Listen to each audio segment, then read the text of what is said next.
Friends, എല്ലാവർക്കും ദീപാസ് അടുക്കളയിലേക്ക് സ്വാഗതം. ഞാൻ ഇന്ന് തയ്യാറാക്കാൻ പോകുന്നത് മുട്ട ബിരിയാണിയാണ്. മുട്ട ബിരിയാണി എങ്ങനെയാണ് തയ്യാറാക്കുന്നതെന്ന് നോക്കാം. ഞാൻ അപ്ലോഡ് ചെയ്യുന്ന വീഡിയോയുടെ നോട്ടിഫിക്കേഷൻ ലഭിക്കാനായി സബ്സ്ക്രൈബ് ചെയ്ത് ബെൽ ഐക്കൺ പ്രസ് ചെയ്യുക. മുട്ട ബിരിയാണി തയ്യാറാക്കുന്നതിന് ആവശ്യമായ ഇൻഗ്രീഡിയൻസ് എന്തൊക്കെയാണെന്ന് നോക്കാം. ബാസുമതി അരി 1.5 ഗ്ലാസ് അരിയാണ് ഞാൻ എടുത്തിട്ടുള്ളത്. നല്ലപോലെ കഴുകി വൃത്തിയാക്കി അരമണിക്കൂർ കുതിർത്ത് വെച്ചിട്ടുണ്ട്. 3 സവാള എടുത്തിട്ടുണ്ട്.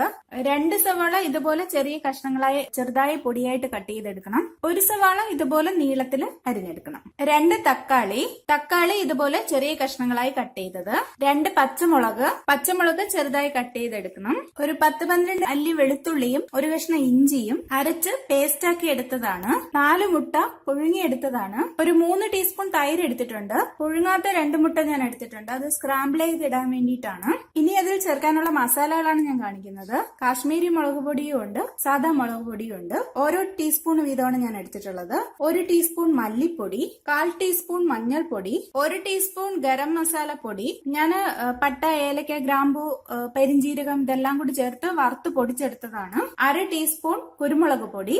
ഇത്രയാണ് ഇതിൽ ചേർക്കാൻ ആവശ്യമായിട്ടുള്ള മസാലപ്പൊടികൾ. ഇനി കുറച്ച് മല്ലിയിലയും കുറച്ച് പുതിന ഇലയും കുറച്ച് ഉണക്കമുന്തിരി. ഇത് നമുക്ക് ആവശ്യമനുസരിച്ച് എടുക്കാം. ഇത് എടുത്തില്ലെങ്കിലും കുഴപ്പമില്ല. ഇതിന്റെ ടേസ്റ്റ് ഇഷ്ടമല്ലെങ്കിൽ അത് എടുക്കേണ്ട ആവശ്യമില്ല. കുറച്ച് കശുവണ്ടിപ്പരിപ്പ്, കുറച്ച് പെരിഞ്ജീരകം, പട്ട, ഗ്രാമ്പു, ഏലക്ക എല്ലാം കൂടെയാണ്. പിന്നെ വേണ്ടത് ആവശ്യത്തിന് ഉപ്പ്, ആവശ്യത്തിന് എണ്ണ. ഇത്രയുമാണ് മുട്ട ബിരിയാണി തയ്യാറാക്കുന്നതിന് ആവശ്യമായ ഇൻഗ്രീഡിയൻസ്. ഇനി നമുക്ക് ഒരു പാത്രത്തിൽ അരി വേവുന്നതിന് ആവശ്യമായ വെള്ളം വെച്ചതിന് ശേഷം സ്റ്റൗ കത്തിക്കാം. വെള്ളം നല്ലപോലെ തിളയ്ക്കാനായിട്ട് വെയിറ്റ് ചെയ്യണം. വെള്ളം നല്ലപോലെ തിളച്ചിട്ടുണ്ട്. ഇനി നമുക്ക് അതിലേക്ക് എടുത്തു വെച്ചിരിക്കുന്ന ഏലക്കയും ഗ്രാമ്പും പെരിഞ്ജീരകവും എല്ലാം ഇതിനകത്തോട്ട് ചേർത്ത് കൊടുക്കാം. 1 ടീസ്പൂൺ എണ്ണ ഒഴിച്ചു കൊടുക്കാം. നിങ്ങൾക്ക് ഇഷ്ടമുള്ള എണ്ണ ഒഴിക്കാം. നെയ്യ് വേണമെങ്കിലും ചേർക്കാം. 1 ടീസ്പൂൺ ഉപ്പും കൂടെ ചേർക്കാം. ഞാനിത് വറ്റിച്ചല്ല എടുക്കുന്നത്, ഊറ്റിയെടുക്കാനുള്ളതാണ്. അതുകൊണ്ട് കുറച്ച് കൂടുതൽ വെള്ളം ഒഴിച്ചാലും കുഴപ്പമില്ല. ഇനി നമുക്ക് അതിലേക്ക് കുതിർത്ത് വെച്ചിരിക്കുന്ന ബസുമതി അരി ഇതിനകത്തോട്ട് ചേർത്ത് കൊടുക്കാം. അരിയെല്ലാം ചേർത്ത് കൊടുത്തു. ഇനി നമുക്കൊന്ന് ഇളക്കി കൊടുക്കാം. ഇനി നമുക്കിത് അടച്ചു വെച്ചിരിക്കാം. ഒന്ന് വേവാനായിട്ട് വെയിറ്റ് ചെയ്യാം. ഇനി നമുക്ക് അരി വെന്തിട്ടുണ്ടോ എന്ന് നോക്കാം. ഒരു 20 മിനിറ്റ് ആയിട്ടുണ്ട്. അരി ഇങ്ങനെ പൊടിഞ്ഞു വരുന്ന പരുവാണെങ്കിൽ വെന്തിട്ടുണ്ട്. 3/4 വേവ് മതി. ഒരു 80% വെന്താൽ മതി. നല്ലപോലെ വേവാൻ പാടില്ല. ഇനി നമുക്കിത് ഊറ്റിയെടുക്കാം. ചോറെല്ലാം ഊറ്റിയെടുത്തിട്ടുണ്ട്. ഇനി നമുക്ക് പാൻ അടുപ്പിലേക്ക് വെക്കാം. പാൻ ചൂടായിട്ടുണ്ട്. ഇനി നമുക്ക് അതിലേക്ക് കുറച്ച് എണ്ണ ഒഴിച്ചു കൊടുക്കാം. നിങ്ങൾക്ക് ഇഷ്ടമുള്ള എണ്ണ യൂസ് ചെയ്യാം. എണ്ണ ചൂടായിട്ടുണ്ട്. ഇനി നമുക്ക് അതിലേക്ക് എടുത്തു വെച്ചിരിക്കുന്ന കശുവണ്ടി ചേർത്ത് കൊടുക്കാം. തീ കുറച്ച് തന്നെ വെച്ചിരുന്നാൽ മതി. ഇനി നമുക്ക് ഉണക്കമുന്തിരിയും കൂടെ ചേർക്കാം. നമുക്കത് മാറ്റാം. ഇനി നമുക്ക് അതിലേക്ക് എടുത്തു വെച്ചിരിക്കുന്ന സവാള ചേർത്ത് കൊടുക്കാം. ഒരു 1/4 ടീസ്പൂൺ ഉപ്പും കൂടെ ചേർക്കാം. സവാള ബ്രൗൺ നിറം ആവുന്നത് വരെ മൂപ്പിച്ചെടുക്കണം. സവാള നല്ലൊരു ഗോൾഡൻ കളർ ആയിട്ടുണ്ട്. ഇനി നമുക്കത് മാറ്റാം. വറുത്ത സവാളയെല്ലാം കോരി എടുത്തിട്ടുണ്ട്. ഇനി നമുക്കിത് ഒരു പാത്രത്തിലോട്ട് മാറ്റാം. ഇനി നമുക്ക് ഇതിലുള്ള എണ്ണ കുറച്ചൊന്ന് മാറ്റി വെക്കാം. ഇനി നമ്മൾ എടുത്തു വെച്ചിരിക്കുന്ന മുട്ട നമുക്കൊന്ന് വറുത്തെടുക്കണം. അതിന് വേണ്ടിയിട്ട് കോക്കോ എന്തെങ്കിലും കൊണ്ട് ഇതൊന്ന് പ്രസ് ചെയ്ത് കൊടുക്കണം. ടൂത്ത് പിക്ക് ആയാലും മതി. അതിനകത്ത് മസാല പിടിക്കുന്നതിന് വേണ്ടിയിട്ടാണ്. ഇനി നമുക്ക് ഇതിനെ ഒന്ന് വറുത്തെടുക്കാം. ഇനി ഇതിലേക്ക് ഒരു 1/4 ടീസ്പൂൺ കാശ്മീരി മുളക് പൊടി ചേർത്ത് കൊടുക്കാം. ഒരു നുള്ളു ഉപ്പ് ചേർക്കാം. അല്പം മഞ്ഞൾപ്പൊടി ചേർത്ത് കൊടുക്കാം. ഇനി ഇതൊന്ന് വറുത്തെടുക്കാം. ഇനി നമുക്ക് സ്റ്റൗ ഓഫ് ചെയ്യാം.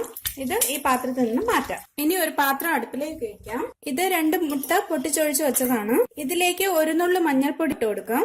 1 നുള്ളു ഉപ്പ് ഇട്ട് കൊടുക്കാം. ഇനി ഇത് നല്ലപോലെ ഒന്ന് ബീറ്റ് ചെയ്ത് കൊടുക്കാം. സ്ക്രാമ്പിൾ ചെയ്തെടുക്കാൻ വേണ്ടിയിട്ടാണ്. പാത്രം ചൂടായിട്ടുണ്ട്. അതിലേക്ക് നമുക്ക് നേരത്തെ മാറ്റി വെച്ചിരുന്ന കുറച്ച് എണ്ണ ഒഴിച്ചു കൊടുക്കാം. എണ്ണ ചൂടായിട്ടുണ്ട്.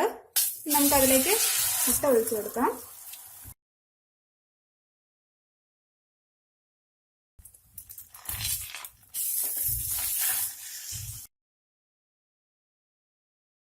മുട്ട നല്ലപോലെ ഇളക്കി സ്ക്രാമ്പിൾ ചെയ്തെടുക്കാം.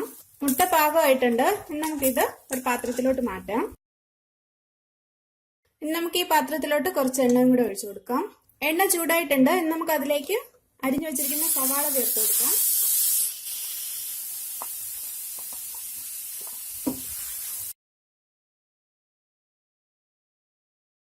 ഇനി നമുക്ക് അതിലേക്ക് ഇഞ്ചിയും വെളുത്തുള്ളി പേസ്റ്റ് ചേർത്ത് കൊടുക്കാം.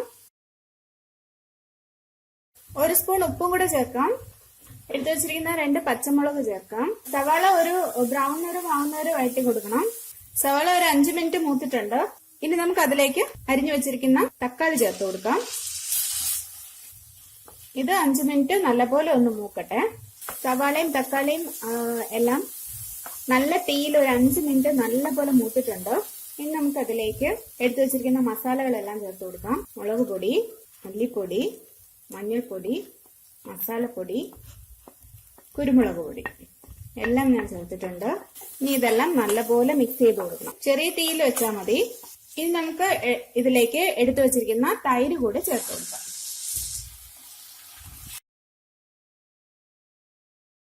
കുറച്ച് മല്ലിയില ചേർക്കാം. കുറച്ച് പുതിനയിലയും കൂടെ ചേർത്ത് കൊടുക്കാം. എന്നിട്ട് നല്ലപോലെ ഒന്ന് മിക്സ് ചെയ്യണം. ഒരു 1/2 ടീസ്പൂൺ ഉപ്പും കൂടെ ചേർത്ത് കൊടുക്കാം. നല്ലപോലെ മിക്സ് ചെയ്യാം. ഇനി നമുക്ക് ഇതിലേക്ക് 1/2 ഗ്ലാസ് തിളപ്പിച്ച വെള്ളം കൂടെ ഒഴിച്ചു കൊടുക്കാം. ഇനി വറുത്ത് വെച്ചിരിക്കുന്ന മുട്ടയും കൂടെ ഇതിനകത്ത് ചേർത്ത് കൊടുക്കാം. കറി തയ്യാറായിട്ടുണ്ട്. ഇനി നമുക്ക് ബിരിയാണി തയ്യാറാക്കാം. വേവിച്ച് വെച്ചിരിക്കുന്ന ചോറ് ഇതിന് മേളിലോട്ട് ഇട്ട് കൊടുക്കാം. തീ ചെറുതായി തന്നെ വെക്കാൻ ശ്രദ്ധിക്കണം.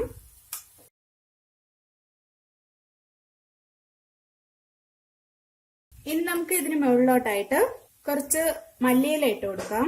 കുറച്ച് പുതിനയില ഇട്ട് കൊടുക്കാം. വറുത്ത് വെച്ചിരിക്കുന്ന ഉള്ളി ഇട്ട് കൊടുക്കാം. കിസ്മിസും അണ്ടിപ്പരിപ്പും ഇട്ട് കൊടുക്കാം. സ്ക്രാമ്പിൾ ചെയ്ത് വെച്ചിരിക്കുന്ന കുറച്ച് മുട്ടയും കൂടി ചേർത്ത് കൊടുക്കാം. ഇനി നമുക്ക് അടുത്ത ലെയർ ചോറിട്ട് കൊടുക്കാം. ഇനി നമുക്ക് ഇതിന്റെ മുകളിലായിട്ട് വറുത്ത് വെച്ചിരിക്കുന്ന സവാള ചേർക്കാം. മല്ലിയില ചേർത്ത് കൊടുക്കാം. മല്ലിയിലയും പുതിനയിലയും ചേർക്കാം. കിസ്മിസും കാഷ്യൂനട്ടും ചേർത്ത് കൊടുക്കാം. സ്ക്രാമ്പിൾ ചെയ്ത് വെച്ചിരിക്കുന്ന മുട്ടയും കൂടെ ചേർക്കാം. ഇനി നമുക്കിത് 5 മിനിറ്റ് ചെറിയ തീയിൽ ഒന്ന് വേവിച്ചെടുക്കാം. 5 മിനിറ്റ് കഴിഞ്ഞിട്ടുണ്ട്. ഇനി നമുക്ക് നോക്കാം.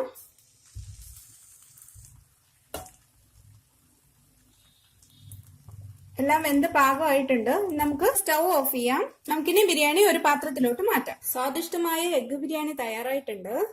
ഇനി നമുക്ക് ഒരു പാത്രത്തിലോട്ട് മാറ്റാം. മുട്ട ബിരിയാണി എല്ലാവർക്കും ഇഷ്ടപ്പെട്ട് കാണുമല്ലോ അല്ലേ? ഇഷ്ടമായെങ്കിൽ ലൈക്ക് ചെയ്യണം, ഷെയർ ചെയ്യണം, സബ്സ്ക്രൈബ് ചെയ്യണം. നിങ്ങളുടെ വിലപ്പെട്ട അഭിപ്രായങ്ങൾ അറിയിക്കണം. പുതിയൊരു വിഭവവുമായി നമുക്ക് വീണ്ടും കാണാം. താങ്ക്